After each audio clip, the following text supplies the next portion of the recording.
Okay, this video is Fiber Ain't Nothing But a G Thing, and it comes from this song, this rap song. This is Dr. Dre and Snoop Dogg, Snoop Doggy Dogg, and this name of their song is Ain't Nothing But a G Thing. It was a real popular song, I don't know, about 20 years ago or something.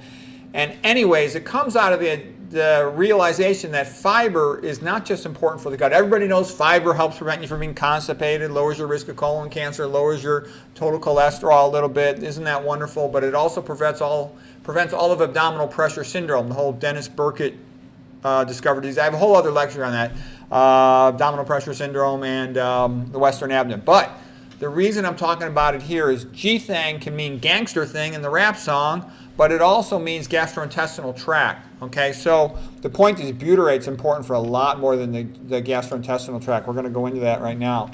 I had read papers in the past about butyrate not only producing tight junctions in the intestinal tract to prevent leaky gut and thus prevent autoimmune disease. That's the most common cause of autoimmune disease is leaky gut, increased intestinal permeability.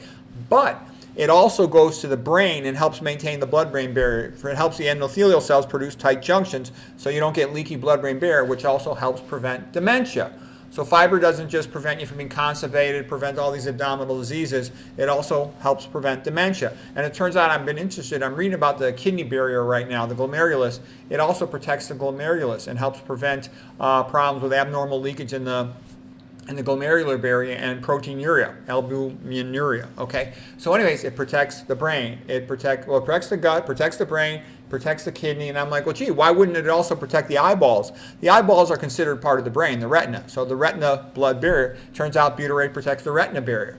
And then I'm like, well, why wouldn't it also protect the gonads? Because the same antibiotic that might get into the brain can get into the gonads or not.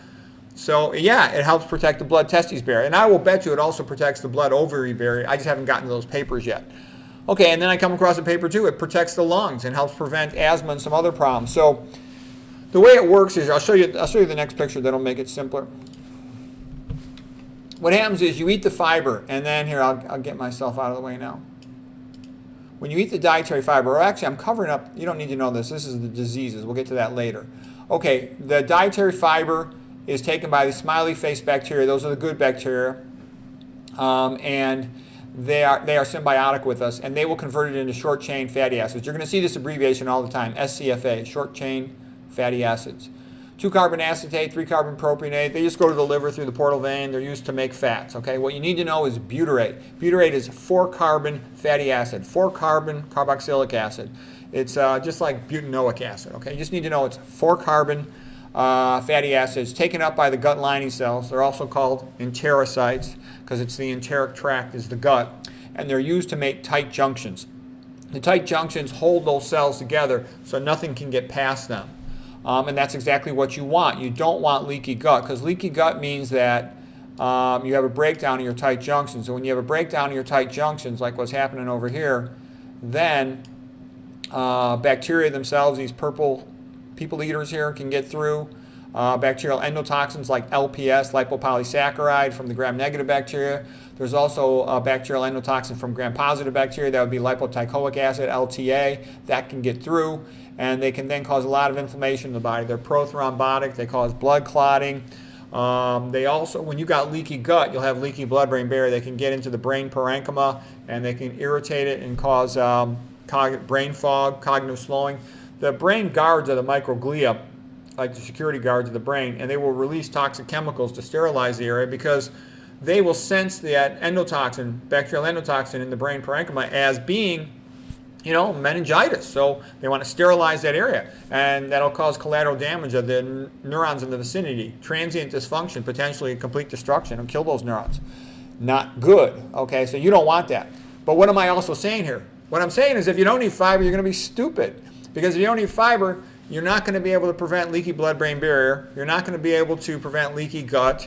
You're going to have more trouble in your kidney, and it's going to turn out you're going to be more likely to have problems with your testicles and be infertile, and you're more likely to have problems. I haven't got to the paper yet, but I will bet. You can just assume if it protects the testes, it's going to protect the ovaries too.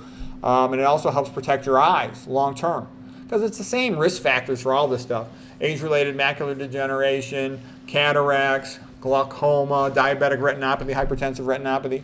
All right, so anyways, and by the way, this list right here this list of all these things, these are all the things that cause leaky gut. I have a whole other lecture on that where I go into detail on all these things. There's a whole bunch of them. You just avoid them.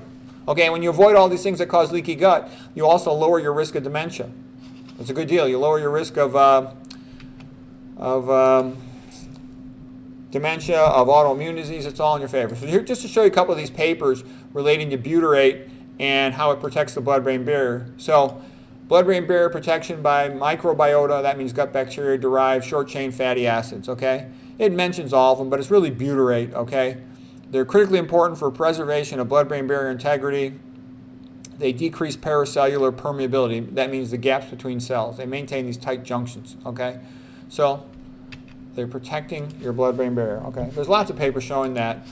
If you eat a lot of animal foods and sat fat, you cause blood-brain barrier leakage and you run the risk of cognitive fog and cognitive slowing in mice, for example. Fiber, there's no fiber in animal food, none, zero. All of it comes from plant foods. That's why you want to eat plant foods, or you become stupid.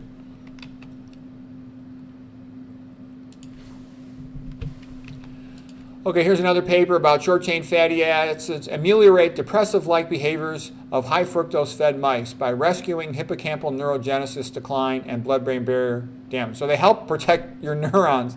That's a big deal, all right? I think, they had a good, Jeff Nelson over at VegSource had a good mnemonic. He says, fiber is life, pharma is death. Okay, it protects your brain cells. I mean, what more could you want? So bottom line, if you don't eat fiber, you're going to be stupid. That's why plant eaters are smarter than these meat and processed food eaters. Here's another paper, butyrate, connecting the gut-lung axis to the management of pulmonary disorders. And this talks about how butyrate has a protective effect on the lungs as well. So here's what I meant to. The dietary fibers taken up by the good gut bacteria, the ones that are in plant eaters, they make acetate and propionate. So 2-carbon fatty acid, 3-carbon fatty acid, those go to the liver for making other fatty acids, so the building blocks. Then butyrate's the one that goes around and does all the good thing. It first of all is taken up by the intestinal epithelial cells, enterocytes, to make their tight junctions. Then the remainder gets into the blood, and it goes to the brain to help maintain the blood-brain barrier. It goes to the kidney to help maintain the endothelial cells of the glomerulus, the filtration part of the kidney within the nephrons for filtering the blood. It also travels to the lung, what's left over, and it helps protect the lungs and improve immune system function. Goes to the testicles, protects the ovaries. What more do you want? It's like fiber is not just for your abdomen, it's great for your whole body. And that's why, we should be eating a lot of fiber, not just the bare amount to get by. Dennis Burkin said we should have at a minimum. Burkin said we should have at a minimum around 50, grams a day. The average American's eating about 5 to 10 grams a day. That's why their health has become so sad and pathetic. I can tell you, my internal medicine friends will tell me every single one of their patients 60 and over is all cognitively slow. And I can tell you the vast majority of patients I see over 60 years of age are cognitively slow. Tons and tons of them. All right, so anyways, there's the good news. I think that's the last slide. Let me check here. Oh no, I got a couple more. Okay, so here is where I'm showing you the papers on the kidneys. So sodium butyrate. Now they want to give it as a medicine. That's what's funny. They take something that's natural. Just eat your fiber from eating plant foods and you'll be all set. But instead they want to make it into a supplement. Sodium butyrate, key regulator of mitochondrial function. It also improves mitochondrial function. So it doesn't just protect the barriers, it improves mitochondrial function. That's what you want. That's where your energy comes from. You want to have energy. Lots of people, when they become vegans, they get more energy. They start running, 10Ks, triathlons. Okay, it's good for the kidney endothelial cells and for mitochondria. Butyrate strengthens the endothelial barrier through increased expression of cadherin and claudin, the tight junctions, and it promotes mitochondrial biogenesis. And it also decreases the harmful effects of LPS, bacterial endotoxin. Yeah, there it is. What more do you want? That's what protects you. That protects your brain, it protects your kidney. So here's just an illustration from the paper. It helps the ECs, the endothelial cells. It helps maintain the endothelial barrier. It helps the mitochondria to grow and divide, so you get more mitochondria, more energy, and it prevents the effects of lipopolysaccharide.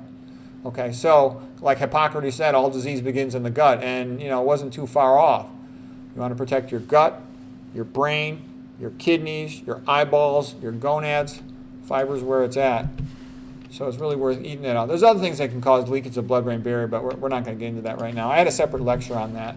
Oh, here's the article I thought was funny, talking about how butyrate protects against diabetic retinopathy. And they were talking about how butyrate is protective against, it maintains the blood-retina barrier. But what was funny was they said, oh, butyrate, it's so wonderful. We should look into making this as a food supplement. No, you don't need a food supplement. Just eat the plant foods and get your fiber. They always want to say we can make this into a drug because that helps you get published. You say, we can come up with a drug. Yeah, put that in our journal. You know, if you just say eat your fiber, no one cares about that. You might not even get it published. So anyways. Okay, yeah, that's all I got. I hope that was helpful.